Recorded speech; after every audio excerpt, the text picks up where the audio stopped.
पहले समीकरण के अंदर हम क्या काम करेंगे, यहाँ पर हम इसके अणुओं की संख्या को देखेंगे। ठीक है, अणुओं की संख्या के अंदर 3 कंडीशन है दाब की, जो मैं पहले से बता दूंगा, लगातार आपको कक्षा 11 से मैं लगातार बताता चला आया हूँ। इस पहली कंडीशन ये कहती है कि यदि अभिकारक अणुओं की संख्या उत्पाद के अणुओं की संख्या से अधिक है तो अभिक्रिया को अग्र दिशा में चलाने के लिए उसमें दाब बढ़ाना होगा। ध्यान रखें, जब अभिकारक अणुओं की संख्या उत्पाद के अणुओं की संख्या से अधिक होगी, ठीक है, तब दाब को बढ़ाया जाएगा। ठीक, यदि अभिकारक अणुओं की संख्या उत्पाद के अणुओं की संख्या के बराबर होगी, ठीक है, तब दाब का कोई प्रभाव नहीं पड़ेगा। तीसरी कंडीशन, जब उत्पाद के अणुओं की संख्या अभिकारक अणुओं की संख्या से अधिक होगी तो दाब को घटाना पड़ेगा। अब यहाँ कंडीशन देख लो, 3 कंडीशन मैंने बता दी। ठीक है, दाब की 2 कंडीशन थी और अब दाब की कितनी है, 3 कंडीशन थी। तो यहाँ पर देख लेते हैं कौन सी कंडीशन इसमें फिट बैठेगी। तो ध्यान रखेंगे, अगर अभिकारक अणुओं की संख्या अधिक होगी तो दाब बढ़ाएंगे, यदि उत्पाद के संख्या मतलब उत्पाद के अणुओं की संख्या अधिक हुई तो दाब को घटाएंगे, और दोनों तरफ बराबर हुई तो कोई प्रभाव नहीं पड़ेगा, फिर दाब का कोई मतलब ही खत्म हो गया, दाब जैसे चल रहा चलता रहेगा। अब यहाँ पर देखो सल्फर डाइऑक्साइड के यहाँ पर कितने अणु हैं, 2 दिखाई दे रहा होगा। यहाँ पर सल्फर डाइऑक्साइड के कितने अणु हैं, 2, और ऑक्सीजन का कितना अणु है, 1, टोटल मिलकर के हो गए 3, यानी अभिकारक अणुओं की संख्या होगी कितनी, 3। अब उत्पाद के अणुओं की संख्या पर आ जाओ, यहाँ पर सल्फर डाइऑक्साइड के अणुओं की संख्या कितनी है, 2, तो यहाँ पर हो रही है 3, यहाँ पर हो रही है 2, इसका मतलब अभिकारक अणुओं की संख्या है अधिक। तो मैंने बताया था जब अभिकारक अणुओं की संख्या अधिक हो जाती है तो दाब को अधिक करना होता है। ठीक है, तो दाब कैसा रहेगा यहाँ पर, अधिक। और तीसरी आ जाती है बात, वो है कंसंट्रेशन यानी कि सांद्रता। तो सांद्रता तो हमेशा अभिकारक अणुओं की ही ज्यादा रखनी होती है, क्योंकि हमें अभिकारक अणुओं से ही तो उत्पाद बनाना है। ठीक है, इसलिए सांद्रता सल्फर डाइऑक्साइड और ऑक्सीजन की अधिक रखनी होगी। तो इसकी तो झंझट ही छोड़ो आप इसकी, क्योंकि सांद्रता तो अभिकारक अणुओं की ही ज्यादा रखनी होती है।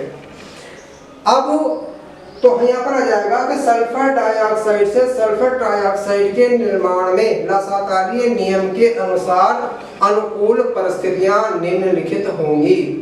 ठीक है, वो कौन कौन सी परिस्थितियां होंगी वाली, इस पर ध्यान दो।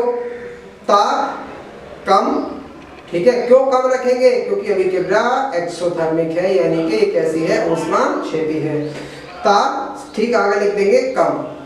दाब अधिक, क्यों अधिक कर रहे हैं, क्योंकि इसमें अभिकारक अणुओं की संख्या उत्पाद के अणुओं की संख्या से अधिक है। और सांद्रता सल्फर डाइऑक्साइड तथा ऑक्सीजन की अधिक रखते हैं।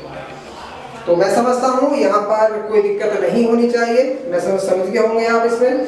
अब मेन चीज आ जाती है वाली, जैसे हमने पिछली जो मतलब शीर्षकक्ष विधि ली थी, नेट चैम्बर प्रोसेस ली थी वाली, उसके दौरान भी हमने क्या काम कर रहा था, जो उत्प्रेरक वहाँ पर वर्क कर रहा था, तो उत्प्रेरक को वर्क करते हुए हमने वहाँ पर दिखाया था। तो वहां पर जो लिया गया था वो सल्फर डाइऑक्साइड, ऑक्सीजन और नाइट्रिक ऑक्साइड तीनों ही कैसे थे, गैसीय अवस्था में थे।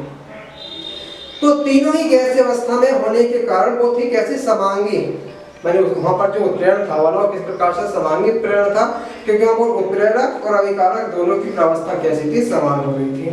लेकिन यहाँ पर उत्प्रेरक की और अभिकारकों की प्रावस्था क्योंकि अलग अलग है, तो वहां पर जो वर्क किया था वो सिद्धांत हमारा कौन सा लगा था, माध्यमिक यौगिक सिद्धांत। लेकिन यहाँ पर कौन सा लग जाएगा, अधिशोषण सिद्धांत का प्रयोग हम करेंगे। ठीक है, उसके दौरान क्या होता है, देखो यहाँ पर प्लेटिनम लिया हुआ है, ये वैनेडियम पेंटॉक्साइड ले रखा है था, सही है।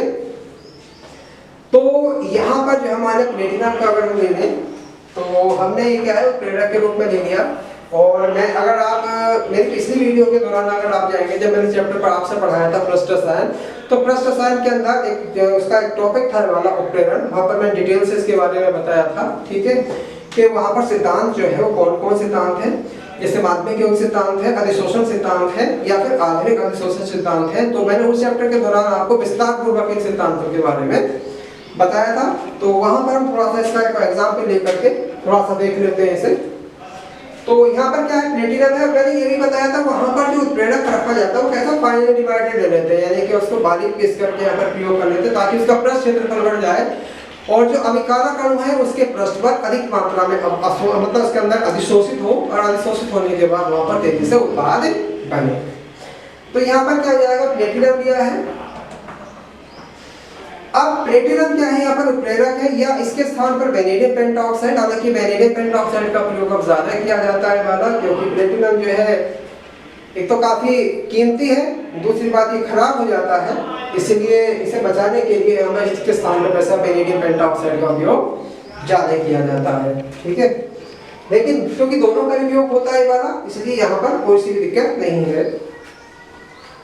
तो यहाँ पर यदि आपने प्लेटिनम लिया हुआ है तो इसमें क्या होगा, जो सल्फर डाइऑक्साइड है हमारी, ठीक है, और जो ऑक्सीजन है वो यहाँ पर क्या हो जाएंगी, अधिशोषित हो जाएंगी। ठीक, जब ये यहाँ पर इसके पृष्ठ पर आकर क्या होंगी, अधिशोषित। ध्यान रखना, मैंने पृष्ठ रसायन के अंदर ये पूरा टॉपिक आपको पढ़ाया था, वो था अधिशोषण। ठीक है, तो अधिशोषण के अंदर ही वो पूरा डिटेल्स आपको बताया गया था, पूरा टॉपिक वहां पर मैंने लिया था। तो यहाँ पर क्या आ गया है, हम उसका, क्योंकि अब डिटेल में नहीं जाना चाहते, क्योंकि वो चैप्टर मैंने पूरा पढ़ा दिया है, तो उसको आप वहां से देख सकते हैं। फिलहाल हम सीधी बात यहाँ से करेंगे वाला, जितना हमें जरूरत है।